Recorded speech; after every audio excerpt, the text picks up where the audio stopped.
Siempre vamos a empezar diciendo, reconociendo que Dios es el que nos regala cada día para que cada día, por medio de su palabra y de nuestra comunión con Él, adquiramos sabiduría. Es necesario que eso ocurra. En un mundo donde estamos tan desfasados, donde estamos tomando caminos que nos llevan al fracaso por la falta de conocimiento de Dios, Dios quiere que nosotros volvamos a Él y su palabra es lo mejor, la mejor fuente de sabiduría, de conocimiento de Dios, del Altísimo. Y eso queremos hacer esta tarde. Nos reunimos para oír, compartir la palabra de Dios. Quisiera que en este momento nuestras Biblias se abrieran en el capítulo 22 de Mateo. Y allí vamos a estar leyendo desde el versículo 15 al versículo 22. Mateo 22, 15 a 22. Entonces se fueron los fariseos y consultaron cómo sorprenderle en alguna palabra. Y le enviaron los discípulos de ellos con los herodianos, diciendo: Maestro, sabemos que eres amante de la verdad y que enseñas con verdad el camino de Dios, porque no te cuidas de nadie, porque no miras la apariencia de los hombres. Dinos pues, ¿qué te parece? ¿Es lícito dar tributo a César o no? Pero Jesús, conociendo la malicia de ellos, les dijo: ¿Por qué me tentáis, hipócritas? Mostradme la moneda del tributo. Y ellos le presentaron un denario. Entonces les dijo: ¿de quién es esta imagen y la inscripción? Le dijeron: de César. Y les dijo: dad pues a César lo que es de César, y a Dios lo que es de Dios. Oyendo esto, se maravillaron y dejándole, se fueron. Señor, nos acercamos a ti sabiendo que tu palabra es viva, es eficaz, es poderosa, es palabra pura, es palabra que trae a nuestras vidas lo que necesitamos. En cada momento, en cada circunstancia, ante cualquier necesidad, allí está tu palabra, a la cual nos aferramos para que ella nos dé la ruta, el camino, la senda por la cual debemos andar. Pedimos, oh Dios, que tu Espíritu Santo traiga a nuestro conocimiento, a nuestro corazón, a nuestra alma, a lo profundo de nuestra alma, esta enseñanza. Y te lo pedimos en el nombre de Jesús. Amén, amén. Después del día, mejor dicho, en que Jesús entró a Jerusalén, un día en que las multitudes le aclamaban y decían, tomando una palabra que antes Dios había dado, una palabra profética: bendito el que viene en el nombre del Señor. Y la multitud se llenaba de gozo y proclamaba eso. Esto produjo mucha molestia, mucho enojo a los principales sacerdotes, a los fariseos, a los ancianos, a los escribas. Esa declaración entendían ellos que no le pertenecía al Señor. Y a partir de ese día, es decir, el día siguiente, Cristo entra un domingo, y al día siguiente empieza, o mejor dicho, se duplica la actitud belicosa que ellos tenían contra el Señor, tratando de provocar de alguna forma su arresto. Esa era la última semana en que el Señor Jesús iba a estar cumpliendo, terminando su misión, porque al final de la semana iba a ser crucificado. Cristo está en Jerusalén, Cristo está enseñando, dando sus últimas enseñanzas a ese pueblo que tantas veces lo había escuchado antes de ir a la cruz. Esta porción que hemos leído ocurre justamente un día después de que esto que estoy diciendo pasó, y dice que el Señor empezó a predicar, a traer a la multitud aquello que la multitud necesitaba escuchar. Perdón. Y dice la palabra de Dios que Él habló, dijo en ese discurso, el largo discurso, habló de varias parábolas, pero en esta parábola Él estaba hablando de un rey que hace una fiesta muy grande, muy especial a su hijo que se casaba. Antes de eso había enviado las invitaciones y dice que cuando llegó el día y mandó a decir, llegó la hora, los invitados no quisieron. Hay dos declaraciones sumamente importantes que el Señor hace dentro de esa narración. La primera aparece en el versículo 8 y dice el mensaje que envió ante la situación de rechazo, de repudio, después de haberse comprometido. El rey dice, Jesús dice, la boda está preparada, pero los que fueron invitados no eran dignos.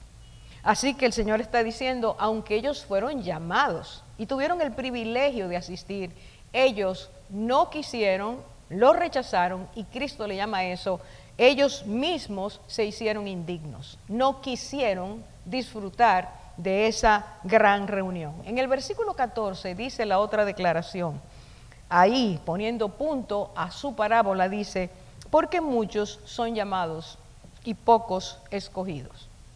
Así que el Señor está diciendo, aun cuando fueron invitados muchos, pocos son escogidos. Y la otra parte, es decir, la segunda parte de la parábola, termina con esta declaración. Así que Cristo, al decir esto, como dentro de esa multitud estaban sus enemigos también, dice en el versículo, vuelvo allí al versículo 15, volvemos ahí, y dice que cuando ellos oyeron esto, los fariseos se fueron y se fueron con una mala actitud. Lo que habían estado oyendo que Cristo estaba diciendo no les agradaba. Ellos respondieron entre ellos mismos, todos estaban de acuerdo en que era molesto lo que el Señor estaba diciendo y ellos se sintieron aludidos. Se fueron molestos porque lo que Jesús enseñaba provocaba en ellos esa clase de reacción que los seres humanos tenemos cuando no nos agrada que aquel que nos está trayendo a un conocimiento o reconocimiento de lo que nos ocurre, a nosotros no nos agrada, nos molesta, eso que la Biblia le llama redarguir. Dios hace eso mucho para traernos a conciencia de dónde estamos ante Él y qué es necesario que hagamos a fin de cambiar nuestra situación. Ellos se fueron molestos y cada vez que Cristo hablaba y tocaba ciertos puntos que a ellos no les gustaba, ellos se iban con ira, molestia, enojo, tenían una actitud crítica, había resentimiento y menosprecio con el Señor, o lo acusaban, simplemente lo acusaban, aún sin tener razón. Esta vez, cuando salen de esa enseñanza, dice la palabra de Dios que ellos se fueron y consultaron. Y esto quiere decir, se reunieron para planear de qué forma podían atraparlo, qué cosa podían hacer para que él hablara, de manera que cuando hablara cayera en una trampa. Así que tienen una reunión. Y esto es interesante, porque quienes están haciendo esta reunión son los fariseos, en principio. Y la pregunta es, el que personas que decían estar apegadas a la ley, personas que decían que querían agradar a Dios, personas que se ufanaban ante el pueblo de ser más santos que los demás, el que personas así se reunieran para planear cómo hacer daño es algo contradictorio. Una cosa es decir que se es o que se cree que se es, y otra con los hechos mostrarlos. Por eso Cristo es alto, sublime, precioso, porque vemos que Él predicaba, pero Él practicaba. En Él no había dicotomía, no había dualidad. Sin embargo, sus enemigos, que se prestaban continuamente a decir que eran tan perfectos delante de Dios, apartados, fariseos, santos, consagrados a Dios, se reunieron para ver cómo atrapar al Señor. ¿Cómo se puede decir que se es justo haciendo injusticia? ¿Cómo se puede decir que se obedece a Dios justamente haciendo lo contrario a lo que Él nos manda hacer? Allí estaban ellos, ese grupo de personas, esa élite religiosa. Y dice la palabra que a esto que estaban haciendo le añadieron mayor pecado. Fíjese, ellos se asociaron con un grupo totalmente distinto a ellos. Totalmente distinto a ellos porque los herodianos, es el grupo con quien ahora se asocian, era un grupo totalmente político, con intereses totalmente políticos, eran partidarios del rey Herodes, eran personas totalmente apartadas de Dios, eran personas que no les interesaba para nada lo espiritual, sino que eran totalmente mundanos, totalmente seculares. Eran crueles por seguir a un rey que era cruel y que establecía leyes muy malas. Eran personas fieles a Roma, a sus leyes, a sus impuestos, a todo lo que Roma decía que debía ser hecho. Pero al mismo tiempo eran indiferentes al sufrimiento de su pueblo. En estas personas solo había interés en ellos mismos, solo buscaban sus propios intereses. A estas personas son llamadas por los fariseos, que dicen ser de otra manera, interesados en el bien de la nación, en enseñarles el camino de Dios, en mostrarles cómo debían vivir, en hacer caso a la ley de Dios, pero en ese momento se asocian al grupo contrario. Dos maneras de vivir totalmente diferentes, dos maneras de vivir que para nada podían asociarse. De hecho, en la práctica, en lo cotidiano, no se asociaban. Los fariseos acusaban a los herodianos, pero en ese momento, un propósito común, destruir a Jesús, los unió. Y esto es muy importante, que lo veamos y no lo perdamos en todo lo que es la narración, la historia, aquello que ocurrió. Y se unieron y concluyeron de qué forma lo iban a hacer y a quiénes iban a enviar para que llevaran, por medio del mensaje que se les había encomendado, llevaran al Señor Jesús a caer en una trampa. Tuvieron una consulta, objetivo, sorprenderle en alguna palabra.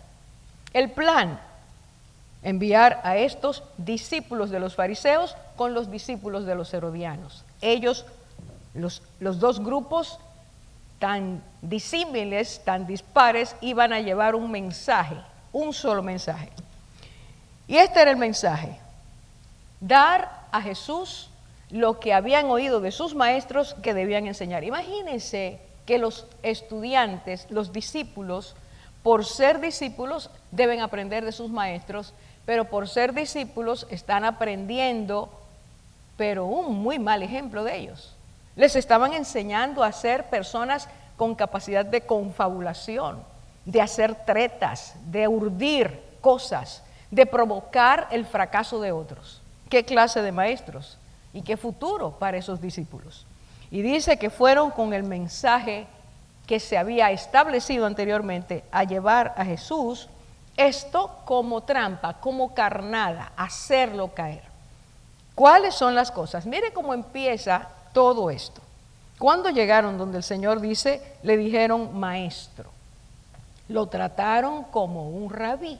Y un rabí, en la terminología y en la usanza, en la costumbre, era alguien que tenía mucho que dar. Alguien que podía hacer que otros fueran conducidos correctamente. Reconocen al Señor como rabí, pero cuando seguimos oyendo, más parece un halago que realmente el que ellos lo reconocieran como maestro. Miren lo que sigue diciendo. Ellos le expresan el mensaje, que era la conclusión a la que habían llegado sus maestros, y le dicen, sabemos. Quiero que de ahora en adelante pongamos atención a los sabemos que ellos están diciendo. Sabemos, número uno, que eres amante de la verdad. Eres amante de la verdad. ¿Qué significaba eso? Estaban reconociendo, diciéndole al Señor que Él era íntegro, una persona sin dobleces, una persona sin fracturas en su manera de ser, en su persona. Íntegro, era transparente, era una persona que rechazaba la mentira. Van donde el Señor a decirle, tú eres amante de la verdad. Reconocemos que eres persona que amas permanentemente la verdad. ¿Qué sigue diciendo? Le siguen diciendo, incluyendo, sabemos que enseñas con verdad el camino de Dios. De nuevo, atención, están diciendo algo muy especial. No parecen enemigos. Sigamos viendo. ¿Qué significa que enseñas con verdad el camino de Dios? Sabían que lo que Dios había dado para aprender y para enseñar debía ser entregado al pueblo con rectitud.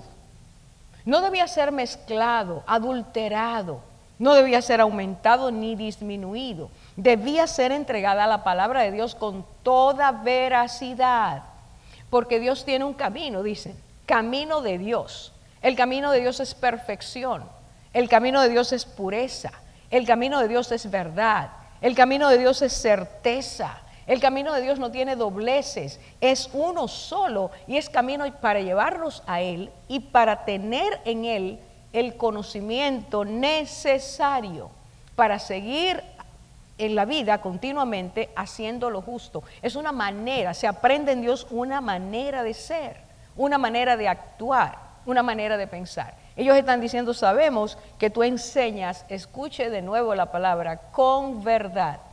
La primera era amante de la verdad. La otra es enseñas con verdad. Reconocen que este maestro enseña con verdad, con exactitud, no doblega, no daña, no deforma lo que Dios quiere que el ser humano escuche. Cristo no rebaja los estándares. Él no baja lo que es el camino de rectitud, de justicia, de amor, de verdad, de misericordia, de ser justo porque se ama la rectitud de Dios, se aprende de Dios esto. Cuando Cristo estuvo en la tierra, siempre, Él lo decía, he venido a dar testimonio de la verdad. Así que no podía hablar mentiras, primero porque es el verbo que se hace carne y porque sabe que el mensaje que viene de Dios es perfecto, es el que alumbra, el mensaje que alumbra el alma. El mensaje que al ser recibido nos permite transformación, renovación de la mente. Y le dicen al Señor, enseñas con verdad el camino de Dios. Sabían que este maestro sí era puro en su enseñanza. Quiero que usted escuche para que veamos al final. En tercer lugar le dice, tú no te cuidas de nadie porque no miras las apariencias de los hombres. Este tercer elemento, ¿a qué se refiere? ¿Qué le están diciendo los fariseos, los discípulos de los fariseos y los herodianos a Jesús? Le están diciendo, nos hemos dado cuenta que tú no te dejas impresionar por las personas. Nos damos cuenta que tú no estás mirando las apariencias para saber si a este le digo algo o a este no le digo algo para que no se moleste, no quiero que se incomode, no quiero caerle bien, quiero que oiga lo que él quiere oír.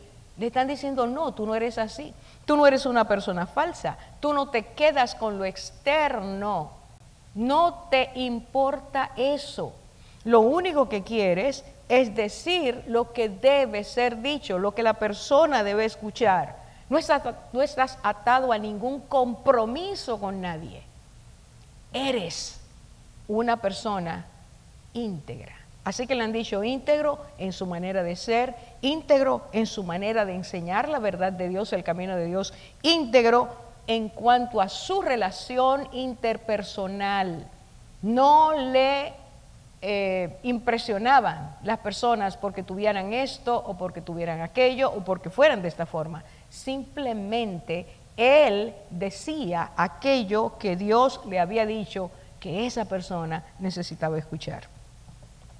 A Nicodemo, cuando lo fue a visitar aquella noche, le dijo, tú eres maestro de Israel y no conoces esto. Y más tarde le dice, ustedes no entienden, ustedes no reciben. Cristo sabía que este hombre necesitaba escuchar eso para ser removido de su confianza en su teología, en su santidad. Necesitaba escucharlo. Cristo nunca perdió tiempo en decir, y esto es, hermanos, algo que debemos en este tiempo tomarlo para nuestras vidas. El Señor sabía que hay un tiempo específico y hoy te estaba mirando a ti, tenía que hablarte a ti, quizás no lo ibas a volver a ver. Él tenía que decirte lo que había. Le dijo a la samaritana, tú necesitas agua de la que yo puedo dar, agua que te va a quitar la sed. Sabía la sed, el trastorno interior que en esta mujer había, cómo vivía una vida en total sequedad, yendo de un pozo a otro, emocionalmente hablando, buscando en hombres aquello que solo Dios podía darle. Cada encuentro del Señor, cada vez que encontraba a alguien o cuando hablaba a las multitudes, les hablaba de su necesidad. Esta integridad es la que Cristo nos pide en este tiempo. Tenemos que aprender a decir la verdad y a decirla con el amor que Él la decía, aún a sus enemigos, porque es necesario que escuche esto, es necesario que ellos escuchen esto, es necesario que a sus vidas venga el conocimiento, porque el Señor lo dice una y otra vez, sin el conocimiento de Dios perecemos. Así que estas personas traen a Jesús la declaración, lo que iba a traer, la introducción a lo que ellos iban a pedirle, que era la trampa. Lo que le están diciendo es, sabemos que eres íntegro, veraz, que eres certero, que eres una persona confiable. Escuche, parecería que ellos estaban convencidos de quién es el Señor. Eso era solo la introducción. Era una introducción con el propósito de derrumbar defensas. Entendían que porque ya habían llegado, el Señor iba a ponerse un poquito nervioso, iba a pensar, ¿y ahora a qué vienen estos? Es lo que el ser humano piensa. Ellos entendieron, tenemos que preparar algo, decir algo muy bien para halagarlo. Y cuando halaguemos su yo, cuando su yo crezca, cuando su yo se infle, entonces le lanzamos la trampa y ahí va a caer. Era una estrategia que parecía que no podía fracasar. Y entonces le dijeron estas palabras. Nos vamos al capítulo estamos en el capítulo 22 y le dijeron, dinos pues, hay una pregunta, ¿qué te parece? Queremos tu opinión. ¿Es lícito dar tributo a César o no? Aquí está la trampa. Y usted dirá quizás, ¿y por qué es una trampa? Parece una pregunta ingenua. Ok, yo voy un poquito para atrás para poder leer esta pregunta junto con lo anterior. Escuche. Se acercaron los herodianos con los fariseos y le dijeron al Señor, Maestro, sabemos que eres amante de la verdad y que enseñas con verdad del camino de Dios y que no te cuidas de nadie porque no miras la apariencia de los hombres. Dinos pues, ¿qué te parece? ¿Es lícito dar tributo a César o no? Aquí estaba la trampa. Después del halago, entonces venía la forma de desinflar el halago. Después del halago, entonces iba a venir el dardo directo para ponerlo en un callejón sin salida. ¿Por qué? Porque la nación no quería saber de los impuestos. Muchas personas habían muerto protestando por los impuestos romanos. Roma tenía 3 impuestos sobre Israel y sobre sus colonias muy precisos. El impuesto a lo que era la renta, lo que la persona recibía, tenía que dar el 1% de sus ingresos. Estaba el impuesto a la tierra, la propiedad, había que dar un impuesto por lo que se producía en esa tierra. Y tenían un impuesto, que era el impuesto capitación, que tenía que ver con que usted tiene que pagar por el hecho de usted estar vivo. Las mujeres de los 12 a los 65, los hombres de los 14 a los 65 tenían que pagar de por vida el hecho de estar vivos, simplemente. Cosas que se inventan la gente para hacer que los demás tengan que buscar la manera de enriquecerlos. Así que el pueblo de Israel estaba sumamente hastiado de ese impuesto. Al decirle a Cristo, ¿es lícito? Queremos que tú nos digas si es lícito dar tributo a César o no. Y aquí están los herodianos, que son las personas que apoyan las cosas que el César dice y hace.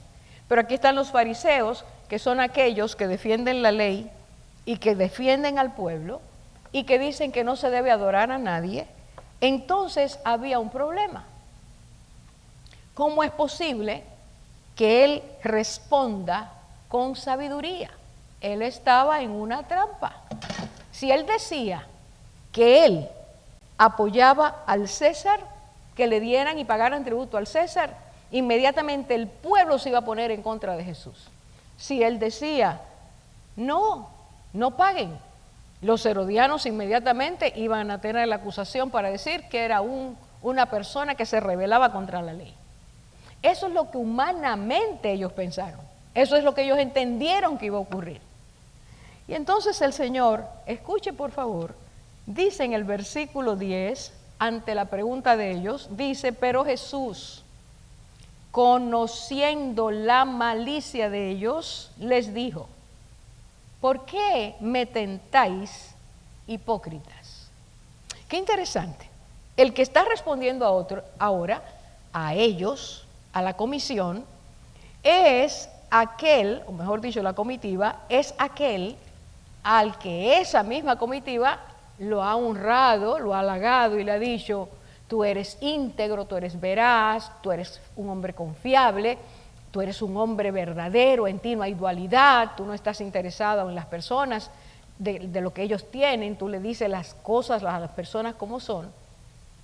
Y ahora Él les dice a ellos, hipócritas. Cristo está haciendo algo que ha hecho siempre y que es una lección permanente para nuestras vidas. El Señor, sí, es cierto, es veraz, ama la verdad, Él es la verdad. Él no habla mentira.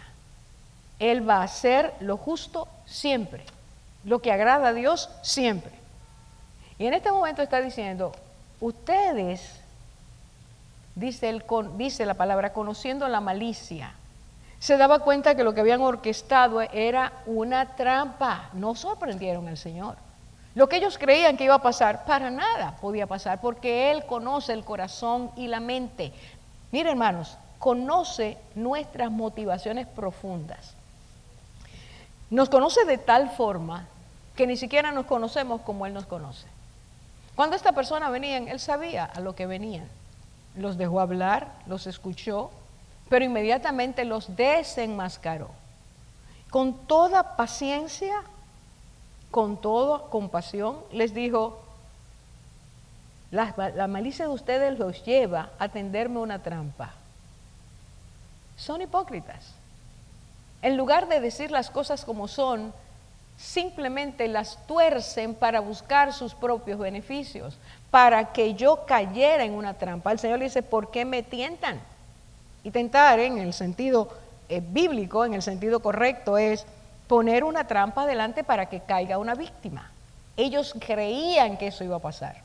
El plan parecía perfecto, pero el Señor le dijo, ustedes son hipócritas. Ellos sabían cómo era Jesús. Jesús sabía cómo eran ellos. Y esto es sumamente importante. Se nos olvida muchas veces que el Señor conoce cómo somos. ¿Cuáles son nuestras motivaciones ulteriores? Nuestras motivaciones escondidas. El Señor conoce qué está pasando en nuestro corazón, qué estamos planeando, detrás de qué andamos. Y a veces creemos que conocemos al Señor, como creían ellos que lo conocían. Y lo grande es que sí sabían que era así, pero eso no los enseñaba. Ellos, mejor dicho, rechazaban el modelo. No querían esa manera de ser para sus vidas. Aunque Cristo les estaba enseñando cuál era la forma correcta de vivir, la verdadera manera de agradar a Dios, el verdadero sentido de lo que es ser obedientes, ellos no lo aceptaban. Cristo les da el diagnóstico y les dice: ustedes son hipócritas. Ustedes hablan, pero sus corazones están en otras cosas. Sus pensamientos son dañados. Su intención es hacer daño. Y entonces, ahí Cristo les está afirmando lo que ellos antes le habían declarado. Tú eres veraz, tú eres un hombre que no tiene que ver con las apariencias para decir lo que es. Cristo les está diciendo: sí, exactamente, como ustedes han dicho, así soy yo. Y les estoy diciendo que son malos, son maliciosos, son hipócritas. Ahora, ¿qué hace Cristo? Cristo inmediatamente le dice: muéstrenme la moneda del tributo. Y dice que ellos le presentaron un denario. Cada moneda tenía la carita en uno de los lados, tenía la cara del César. Y entonces Cristo ve la moneda y les dice: ¿y de quién es la inscripción? ¿De quién es la imagen y de quién es la inscripción? Y le dijeron: del César. Y aquí viene la respuesta a una pregunta capciosa. Yo creo que Cristo está trayendo a nuestras vidas para este tiempo esta enseñanza. Cristo fue puesto aparentemente en una trampa. Y Cristo nos está enseñando cómo responder cuando somos acorralados. Cuando las corrientes de este tiempo nos quieren acorralar y quieren que digamos aquello que ellos quieren oír, y si no lo decimos como ellos quieren, allí viene el momento de atrapar, de acusar, de contender. Mira la forma preciosa en que Cristo dijo. ¿Cómo respondió? Después de, vuelvo a decir, enséñenme la moneda. ¿De quién es la imagen? ¿De quién es la inscripción? Porque esas imágenes tenían su inscripción. Era una veneración al César, lo que decía la inscripción. Tienes que adorarlo a él, al magno, al magnífico. El Señor les dijo: dad al César, dad pues a César lo que es de César y a Dios lo que es de Dios. Ustedes me traen esta moneda para que yo diga si es lícito o no dar tributo. Y yo les estoy diciendo ahora: denle al César lo que corresponde al César. Entiéndase. Denle al Estado lo que al Estado le corresponde. El Estado, cuando es sano, está haciendo cosas en favor de las personas, para que el ciudadano, al entregar tributos, reciba a cambio un servicio para su bien. Y el Señor está diciendo: denle a César lo que es de César, pero denle a Dios lo que es de Dios. Y alguien dijo algo muy precioso. Alguien dijo: nosotros traemos la imagen de Dios en nuestras vidas. Y así como traemos la imagen de Dios en nuestras vidas, nosotros tenemos que darle a Dios lo que a Él le corresponde. Y al César, al mundo, al Estado, al gobierno, al que sea, darle aquello que le corresponde. Ambos tributos no pueden ser intercambiados. Ni el Estado puede quitarle a Dios lo que le corresponde, pero tampoco Dios dice que no se le dé al Estado si es justo aquello que debe ser. Este hombre dijo, y era un historiador: esta imagen que traemos de darle a Dios lo que le corresponde, la respuesta de Cristo está diciéndonos claramente que, dice este hombre, el día que Cristo respondió de esta manera, estaba diciendo: dele al César, dele al gobierno lo que le corresponde. Y ese mismo día, dice él, al decir esas palabras, estaba diciendo: y deje a las personas que tengan libertad de conciencia. Déjelos que ellos respondan a lo que está escrito en su corazón. Permítale al hombre poder expresar a Dios, adorar a Dios, servir a Dios, amar a Dios, como debe ser amado Dios, por encima de todo gobierno y de toda autoridad. De hecho, la palabra dice que las autoridades fueron puestas por Dios. Dios quiere que haya un orden, pero ese orden no puede sobrepasar la autoridad, la honra, la reverencia, la forma de presentarnos delante de Dios para que Él reciba lo que nosotros tenemos dentro, que Él puso en nosotros, imagen y semejanza. Así que Cristo ese día dio una gran lección, no solo para esos fariseos y herodianos o la multitud que estaba allí, sino para la humanidad en adelante.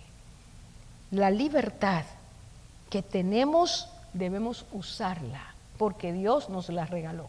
Nadie puede por una ley quitarte eso que tú tienes, porque tarde o temprano los que la quitan tendrán que darle cuenta a Dios, y los que la tenemos que no hicimos caso a Dios sino a la presión que teníamos alrededor, también tendremos que darle cuenta. Dad a César lo que es de César y a Dios lo que es de Dios. Y termino de esta manera. Escúcheme bien, mi hermano, mire lo que dice aquí. Yo quiero que usted mire de nuevo el versículo 15 donde empezamos. Y dice que después de oír la enseñanza del Señor, se fueron los fariseos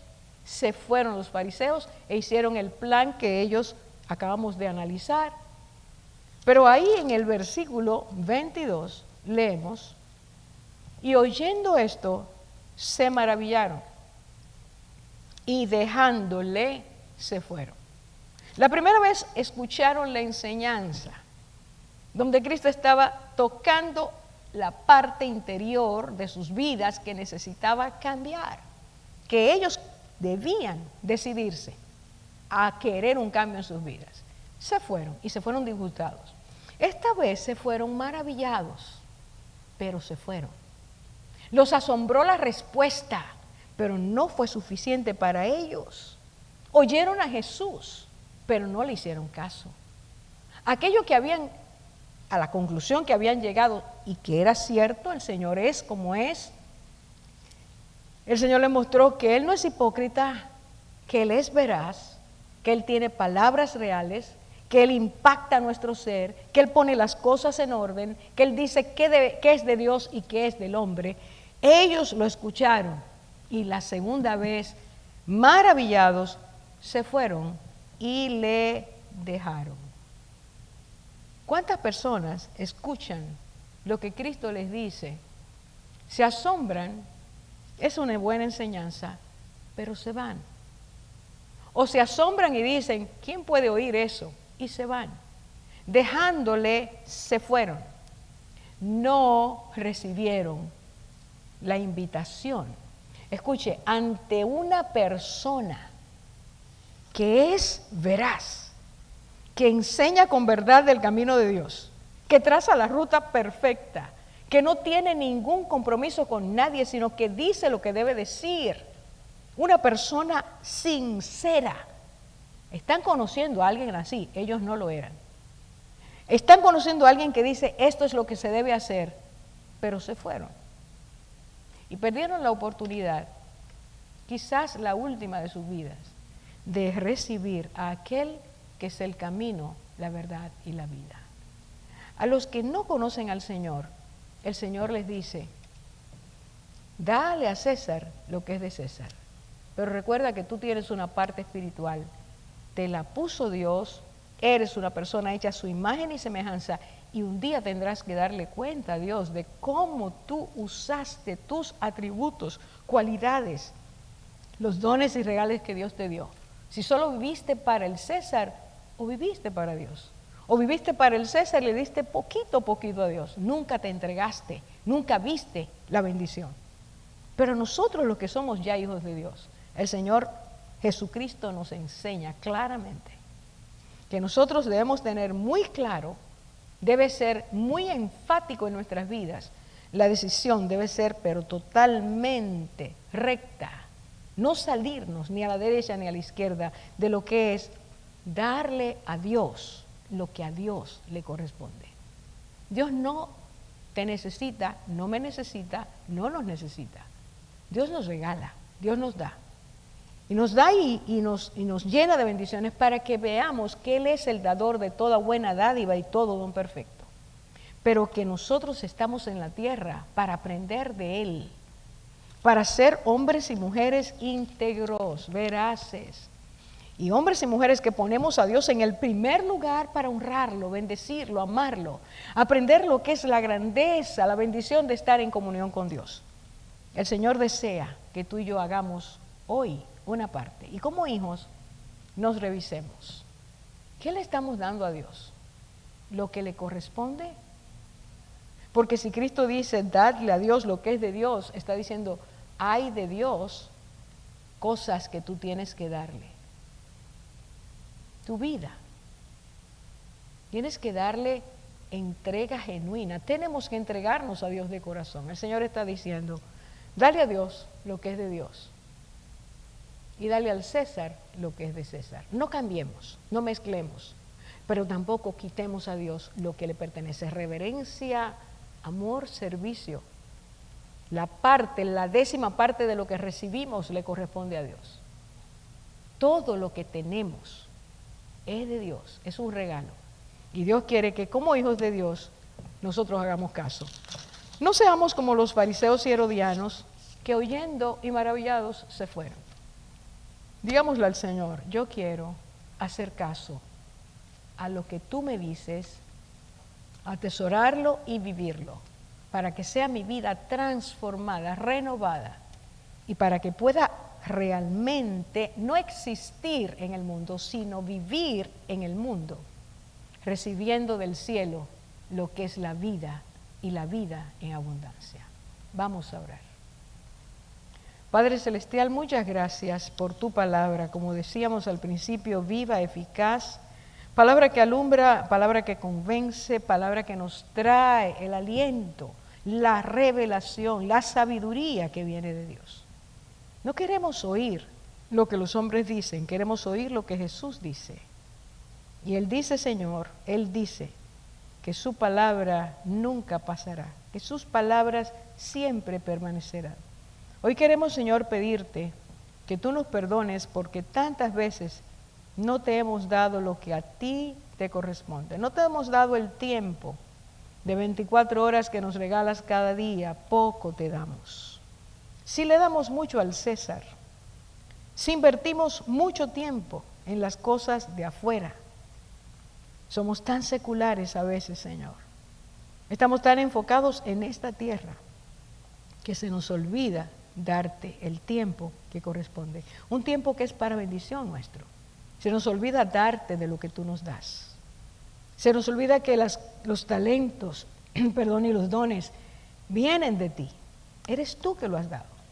Que la imagen que tenemos es tuya. Esta noche, Señor, ayúdanos a darte lo que tú mereces. Oramos por cada vida, aquí y en cualquier lugar donde está siendo escuchada o va a ser escuchada esta palabra, para que todos pensemos en lo que Cristo dijo y nunca nos olvidemos que la libertad para darte nadie nos la puede arrebatar. Guarda tu pueblo, Señor, y guarda toda persona en necesidad. Como te decimos una y otra vez, bajo tu dirección y comando, líbranos de revolución. Oh Señor, líbranos de revolución. Mira América Latina, mira el mundo. Y ayúdanos, Señor, bendícenos con reforma y transformación. En el nombre de Cristo Jesús te lo pedimos. Amén. Amén. El Señor los bendiga grandemente y que lo que hemos hablado pueda ser atesorado. Muchas bendiciones.